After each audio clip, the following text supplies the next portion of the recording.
از هوا میگذرد پیچیده آب چون موی سفید پیران آفتابی سر تل را دیده می شود چشم سیاهم بیران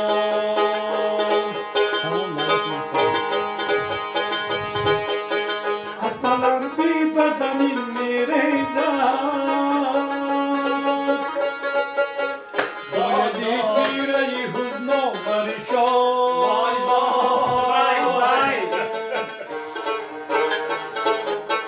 همچو آهی دل من بخیزد جون شفقی آخری نزد شیبان